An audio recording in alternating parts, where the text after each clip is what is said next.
오늘도 이 새벽에 나오신 사랑하는 성도 여러분들을 진심으로 환영하고 또 축복합니다. 오늘 본문의 말씀은 하나님의 말씀이 다시금 들리기 시작한 그러한 장면을 우리에게 소개해 주고 있습니다. 사무엘상 3장의 전반부는 사실 굉장히 어둡게 시작이 되었었죠.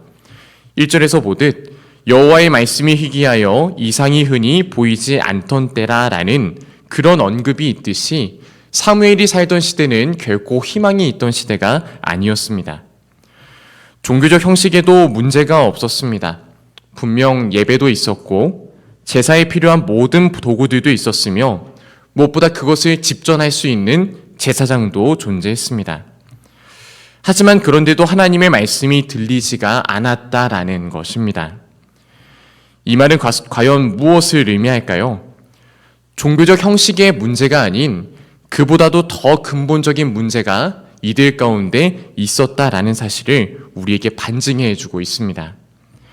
특별히 사무엘상은 그 어두운 시대에 하나님의 음성이 들리지 않았던 그 원인이 이러한 종교적 형식의 부재에 있음이 아니라 다음에 있다라고 분명히 지적합니다. 그것은 그들이 하나님에게서 멀리 떠났기 때문에 그 음성이 들리지 않았다라는 사실입니다. 하나님의 말씀이 멈췄다라는 건 하나님이 그들과 말하기를 일방적으로 거절하셨다라는 그런 말이 아닙니다. 그들에게 말해도 듣지 않고 그들에게 전해도 그대로 행하지 않는 이 백성들 앞에서 하나님이 의도적으로 침묵하셨다라는 겁니다.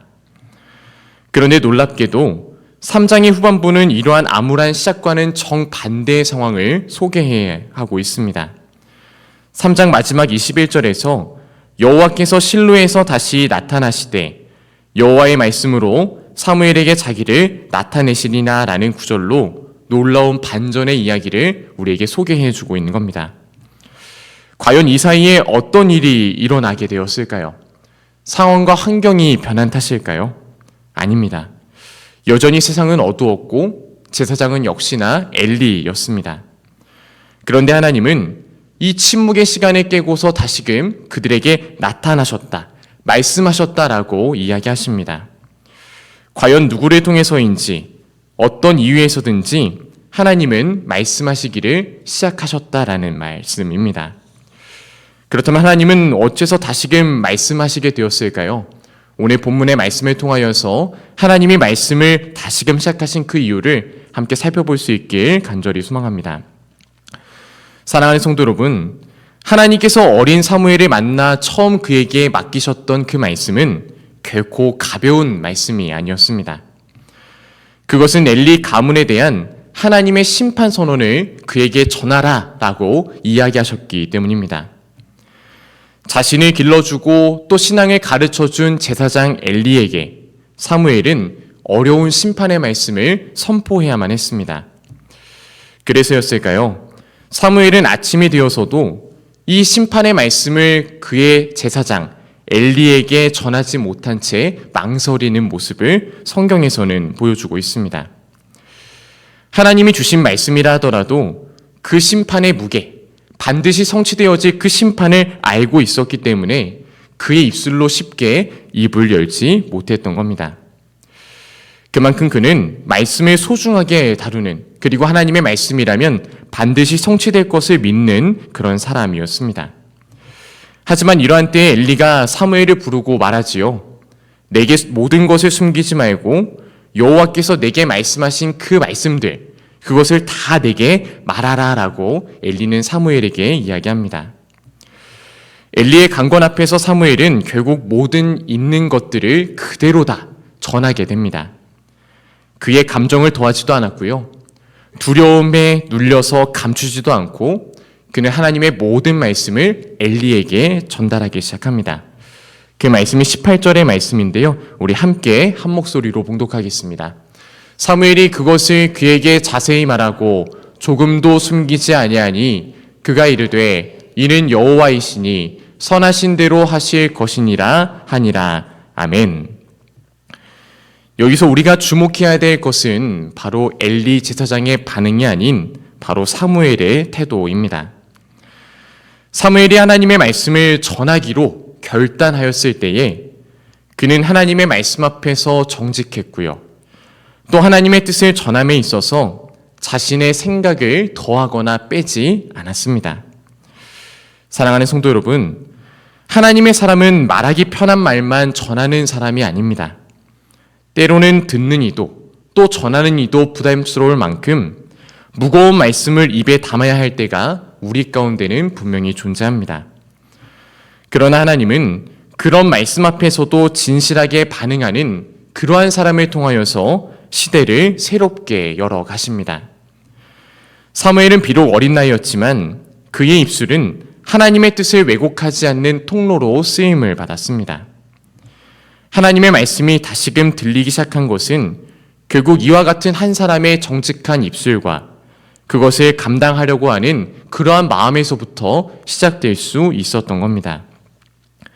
말씀이 멈춘 시대에 하나님은 말씀을 지킬 수 있는 사람을 찾으셨고 그 첫 번째 사람으로 비록 어렸지만 정말 하나님의 말씀을 중히 여겼던 사무엘을 선택하셨던 겁니다. 이에 사무엘에 대해 아주 중요한 평가가 등장을 하게 되는데요. 우리 19절의 말씀을 함께 봉독하겠습니다.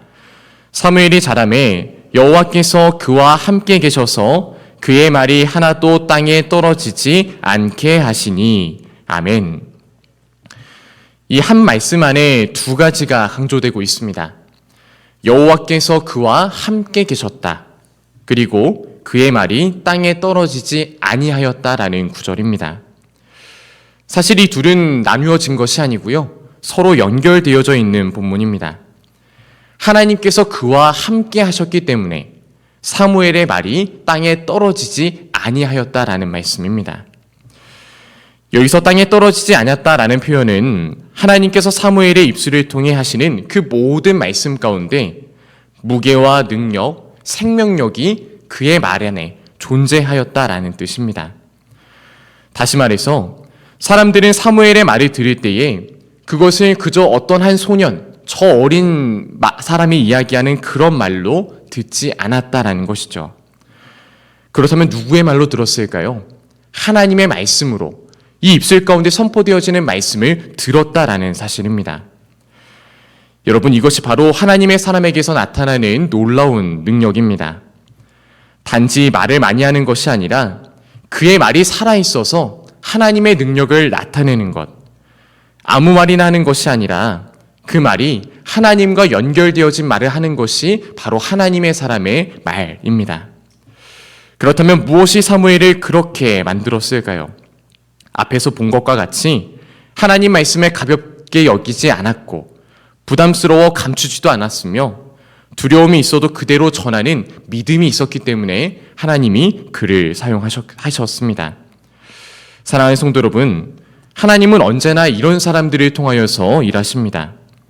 그의 뜻을 왜곡하지 않고 온전히 전하는 자, 하나님 말씀의 두려움을 아는 자, 그리고 그 말씀을 전할 때에 가감없이 전하는 자.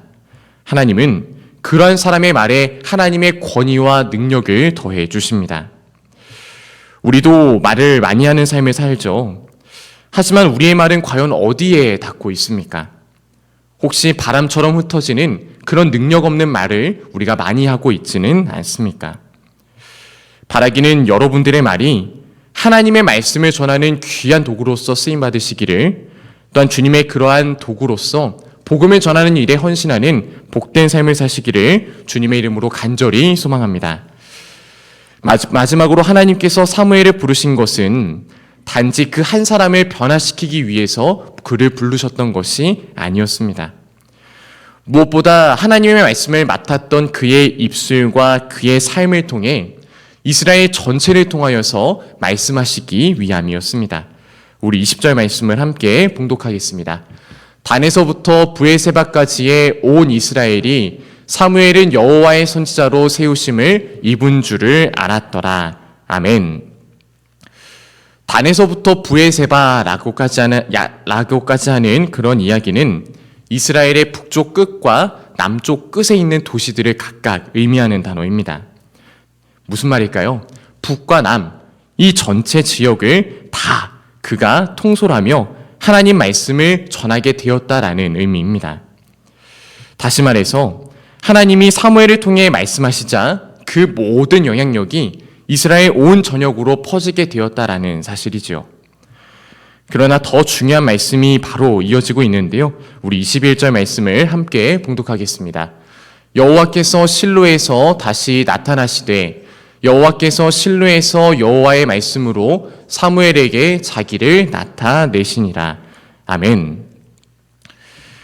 앞선 3장의 처음 시작은 하나님의 말씀이 희귀하던 시대로부터 시작되었습니다. 하지만 사무엘을 통하여서 하나님의 말씀이 선포되어지기 시작할 때에 길었던 어둠의 시대는 뒤로 물러가게 되어지고 다시금 하나님이 말씀하시는 빛의 시대로 도래하게 되었습니다. 여러분, 말씀이 사라졌다라는 것은 하나님이 계시지 않았다라는 말이 결코 아닙니다. 단지 하나님께서 더 이상 자기를 나타내시지 않았다라는 의미이죠. 하지만 오늘 본문에서는 분명히 다음과 같이 얘기합니다. 하나님이 다시금 말씀하셨고 그 말씀을 통해서 자기를 드러내셨다라는 겁니다. 여러분, 이것이 바로 진정한 회복입니다. 무너졌던 시대에 다시 시작되는 변화는 그들을 둘러싼 상황과 환경의 변해서가 아니라 하나님의 말씀을 담지하고 있는 한 사람, 순종하는 한 사람으로 인하여서 회복될 수도 있다는 사실을 우리는 잊지 말아야만 합니다. 하나님이 누군가를 통하여서 다시금 말씀하시기 시작하신다면 말씀이 멈춘 것 같아 보이는 시대 가운데서도 하나님의 복음은, 하나님의 능력은 분명하게 나타날 수 있습니다. 어린 사무엘을 택하셨던 것과 같이 우리가 비록 부족하고 연약할지라도 하나님께 순종하고자 하는 마음, 주님의 말씀에 맞고자 하는 그런 마음이 우리 안에 있다라고 한다면 오늘날의 시대에도 하나님은 반드시 우리들을 통하여서 말씀하실 줄로 믿습니다. 바라기는 여러분들께서도 하나님의 부재를 느끼고 계시는 그런 마음 가운데 살아가고 계신다면 주님, 사무엘과 같이 내가 쓰임받아 이 시대 가운데 주의 말씀을 선포할 수 있길 소망합니다. 나를 그러한 존재로 삼아 주시옵소서라고 그렇게 기도할 수 있는 이 새벽이 될 수 있길 주님의 이름으로 간절히 소망합니다.